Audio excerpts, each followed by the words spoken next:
fact that there was one well that blew up, even though the premise had been that after 40,000 wells had been drilled in the Gulf, that you could never have a blowout like we had at Macondo.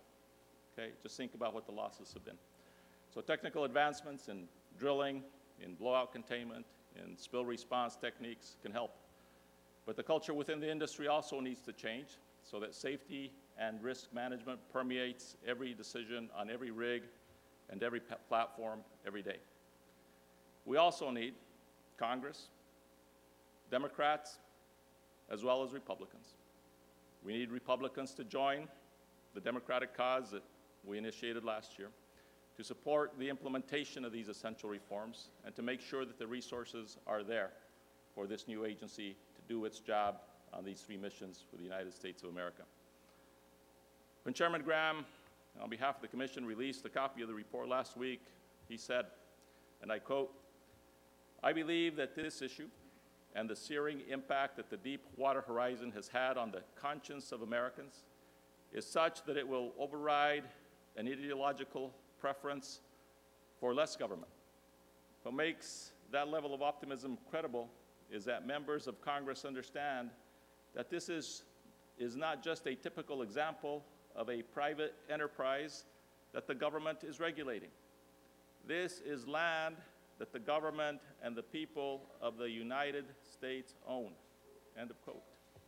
I hope that Chairman Graham is correct and that Congress carries the reform agenda across party lines and across all of America to get our reform efforts done. Because stakes are bigger than any real or perceived ideological divides, we need to have broad support for these reforms.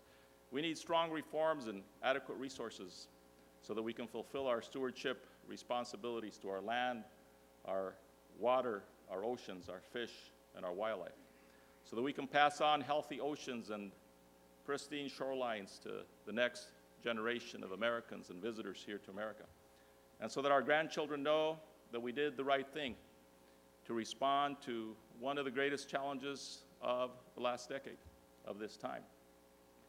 As the oil spill fades, and perhaps it already has from the minds of many, and from the headlines and from our collective memory, pressure has already grown in some corners to roll back, that we've done too much, to roll back the safety and environmental protection standards that we have put in place.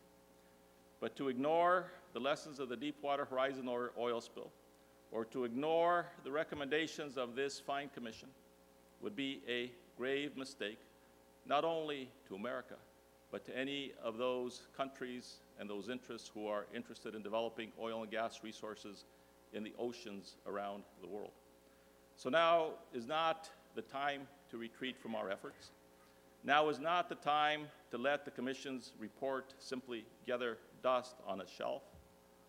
Instead, as Chairman Riley puts it, now is a time to make a lot of noise.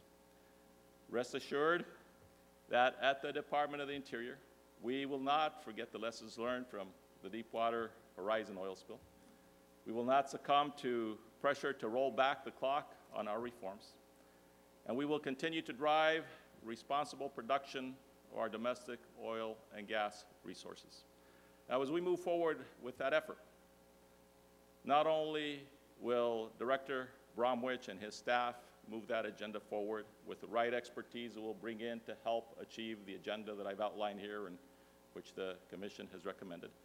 But we in the Department of Interior, because of our huge responsibilities across this country, not only in the Gulf, but in the Arctic and so many other places, will take on with urgency the issues which have risen to the forefront because of the blow-up of the Macondo well.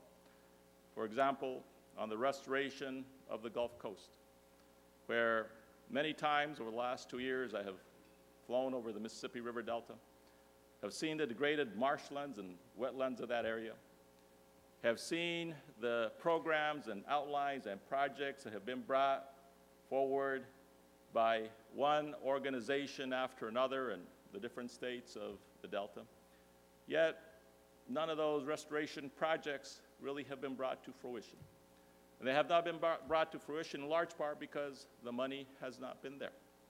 We know there is the money now to do something that is very significant for the restoration of the Gulf Coast. So the Department of Interior, through our United States Fish and Wildlife Service and the National Park Service and the U.S. Geological Survey under the leadership of Dr. Marcia McNutt, whom you will hear from later today, and Cindy Donor, who is the U.S. Fish and Wildlife Service, who has been heading up the Natural Resource Damages Trustees efforts, will help us and Administrator Jackson move forward in what will be the greatest Gulf Coast restoration effort in our history, and hopefully one of the greatest ecosystem restoration efforts in the entire world. We have templates like we have done in the Everglades. That's why you have asked Cindy Donor to take a lead role in the restoration efforts in the Gulf Coast as well. Our mission is as urgent and necessary as ever as we work to make the United States the gold standard for oil and gas reforms. And we work to ensure that we never again in this country experience another incident like the Deepwater Horizon. Thank you very much.